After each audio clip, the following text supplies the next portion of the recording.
as using a phone. My interpretation, I think it's interesting, everyone's interpretation is a little different.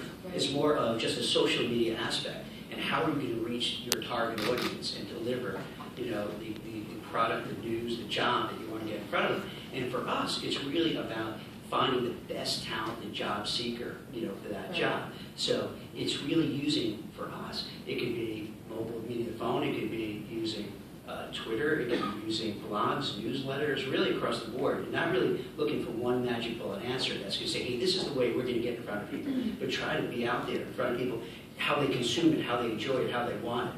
And to make sure that you get your material out there and not just push it out there, but find a way to make it entertaining, make it interesting, make it relevant, so that they feel, wow, I want to see this content, I want to respond to this content.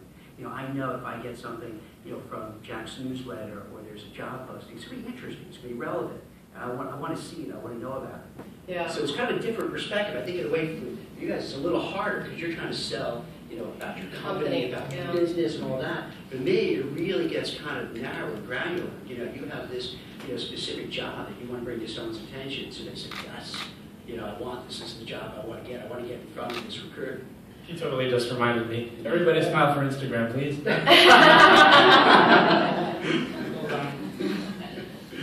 Compliance, I don't think tech savvy. It's not what comes to mind.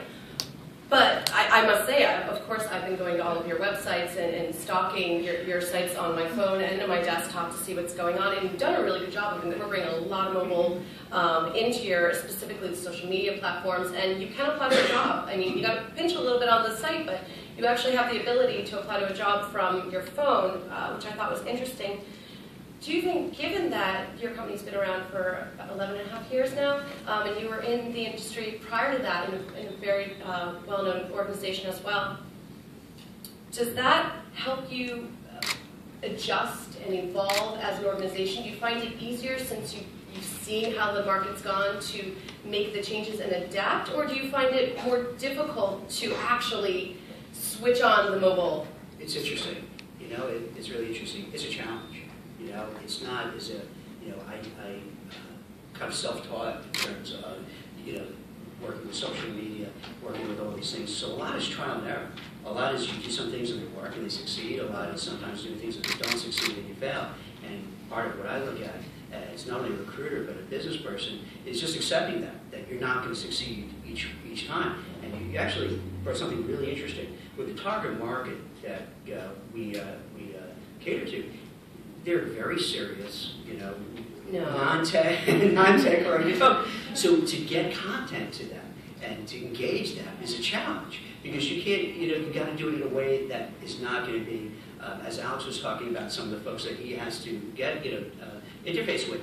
The geography is different, the type of sectors are different. Same thing with this. You kind of know the target market and try to figure out a way how you can market to them, how you can bring, the type of jobs to their attention and not offend them. And do it in a way where they find interesting, and it's a balancing act. It's a balancing act. I actually think we have sort of the flip side of that, which is trying to engage their attention because a lot of our potential candidates are bombarded with a variety of media, and they maybe have accounts on Facebook, Instagram, Tumblr, you name it. So we're trying to reach them. I see that's like one of the biggest challenges because people are assaulted with everything. Yeah. So it's really finding out when to push too much, when to give too much information or not to give it. Because with me it's really interesting because being a recruiter and having the job boards and the blogs, I get immediate feedback. I'll get people say, Jack, stop it already. I'm sick of I stop with this, and just enough with it, it's literally, and others are like, hey, I really like this kind of stuff. Can you do more of it? So in a way you get that feedback. But I think everybody's assaulted with so much, as you're saying. So it's how to kind of balance it. Yeah. I think you just have to be yourself. Who here works in-house? Can you raise your hand if you work in-house? And who here works at an agency?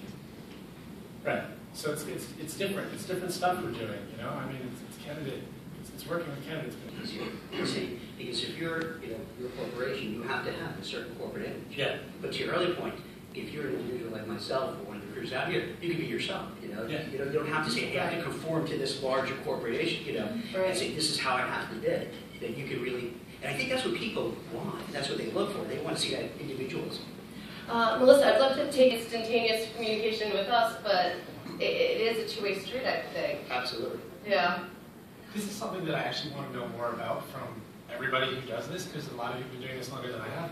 How do you do that? Like, so on our website, this is a real problem I'm having. I really love when you apply to work at ZocDoc, you put in your resume, and then the screen says, "Thanks for your interest in ZocDoc. Our recruiters look at every single resume. If we're interested in an interview with you, we'll be in touch in the next 7 business days." Right? Fine. Isn't that enough? Right? And then 2 weeks later, maybe not, right? So 2 weeks later, I get an email from somebody, "Hey, I never heard." Well, we told you that we would be in touch with everybody.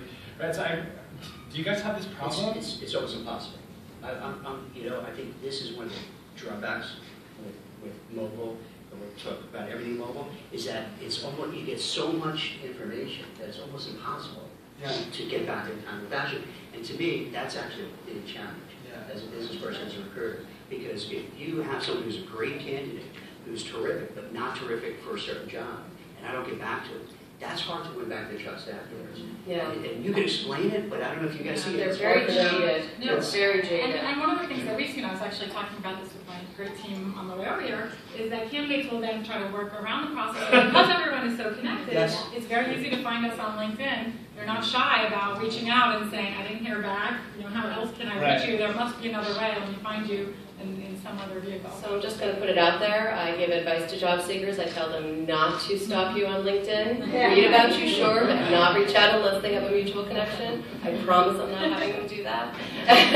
But I know it happens. They're always going to expect to be your customer, and it's very hard to get it across that they're not the customer in this situation, right?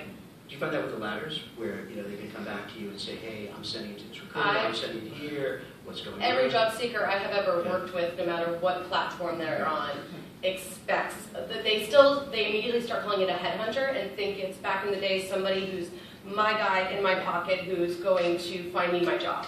And I think whether that's true or not these days, that's still what they think is going to happen. And it is teaching them how do you work within the constraints.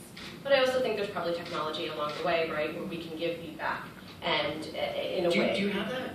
We're getting certain technology getting where you there. could, if let's say you have a resume, and it's a great resume, you want to really help this person, but for that particular job you can't help. We have that. Yeah, so Google has this thing called Good for Google, and I can't think of a good enough Z for ZocDoc, so we just say Good for ZocDoc.